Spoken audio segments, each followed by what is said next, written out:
जाओ रे जोगी तुम जाओ रे। लेक टंडन का ड्रीम प्रोजेक्ट आम्रपाली पाइपलाइन में था। तारदेव का मशहूर recording studio. Shankar Jaikishan, lake Tandon और शैलेंद्र वहां मौजूद थे। और शंकर जयकिशन का 100 म्यूजिशियंस वाला ऑर्केस्ट्रा गाने के संगीत की रिहर्सल कर रहा था। सब कुछ तैयार था। तभी अचानक स्टूडियो का फोन बजा। शंकर को फोन पर बुलाया गया। दूसरी तरफ राज कपूर थे। उन्होंने शंकर से वो गाना सुनने की जिद की जिसे कविराज शैलेंद्र ने लिखा था। शंकर ने फोन पर ही गाने के बोल गाए और पीछे ऑर्केस्ट्रा बजने लगा।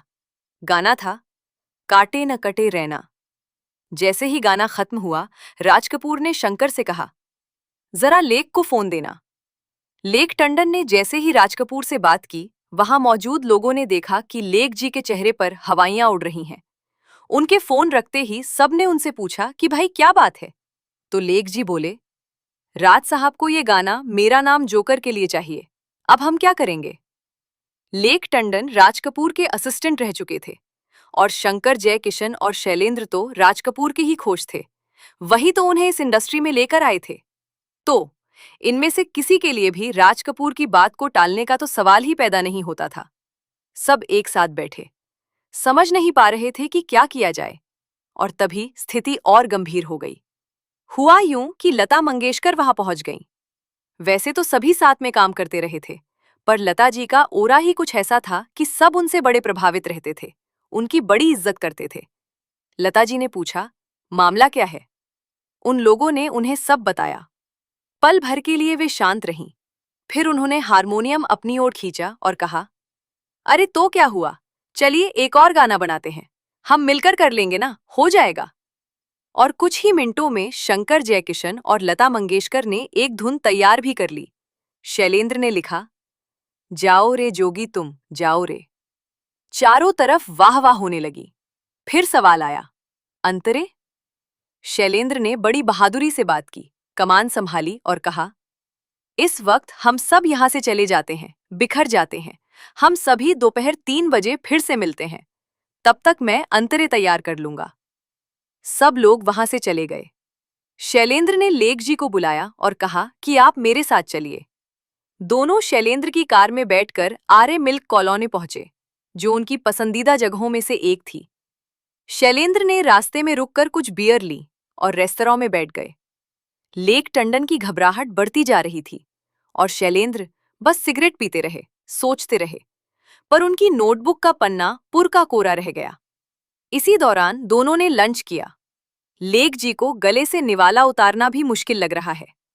जब शैलेंद्र उठे तब दोपहर के 2 बजे चुके थे। उन्होंने माफी मांगते हुए लेक टंडन से कहा, कुछ आ नहीं रहा है, रिकॉर्डिंग कैंसिल कर देते हैं। इतना सुना था कि लेक जी को लगा कि वो यही गिर पड़ेंगे। 100 साजिंदे, स्टूडियो की बुकिंग और इन सबसे ऊपर लता मंगेशकर की कीमती तारीख कैंसिल होना, ये किसी अपराध से कम नहीं था। लेक जी की घबराहट बढ़े जा रही थी। अगर लता मंगेशकर ने कुछ नहीं किया तब भी उनका प्रोड्यूसर तो पक्का मार ही डालेगा। जब कार रिकॉर्डिंग स्टूडियो पहुंची तो शैलेंद्र और लेक टंडन दोनों खामोश थे। डर के मारे बुरा हाल था। लताबाई की कार वहां पहले से मौजूद थी। लेक जी ने शैलेंद्र से कहा, अब तुम ही उन्हें संभालो, मैं तो उनका सामना कर ही नहीं सकता। शैलेंद्र आगे बढ़े। जैसे ही वो मॉनिटर रूम में दाखिल हुए तो उन्होंने देखा कि लता जी उसे कांच के केबिन के अंदर है, जहां खड़े होकर सिंगर्स गाना गाते हैं। वे अंदर गए। लेक टंडन देख रहे थे। उन्होंने देखा कि लता जी और शैलेंद्र के बीच कोई जोश भरी बातचीत चल रही है। हाँ, शायद वही हुआ जिसका उन्हें डर था। अपना पूरा दिन बर्बाद करने के लिए लता जी शैलेंद्र को बुरी तरह से डांट रही होंगी। केबिन साउंड प्रूफ होने की वजह से उन्हें कुछ सुनाई नहीं दे रहा था।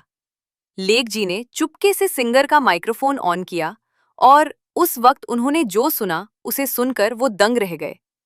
लता मंगेशकर शैलेंद्र से पूछ रही थीं, क्या हमें 3 अंतरे चाहिए। शैलेंद्र ने धड़ल्ले से कुछ लिखा, कागज लता जी को थमाया और बाहर निकल गए। लेक टंडन जब भी ये दिलचस्प किस्सा सुनाते हैं तो भावुक हो जाते हैं। शैलेंद्र ने उस महान गायिका के सामने वही खड़े खड़े 3 अंतरे लिख डाले थे। लेक जी ने बड़े उत्साह से दौड़कर शंकर जयकिशन के पास गए और वहां जाकर वह सब कुछ बताया जो उन्होंने अभी अभी देखा था। वे दोनों मुस्कुराए, पर उन्हें कोई हैरानी नहीं हुई। उन्हें शैलेंद्र से इसी कमाल की उम्मीद थी, और शैलेंद्र ने वाकल कर दिखाया था। और कमाल भी क्या खूब किया था। कविराज के लिखे इस गीत को, उसके तीनों अंतरों को सुनिए और खुद फैसला कीजिए। जाओ रे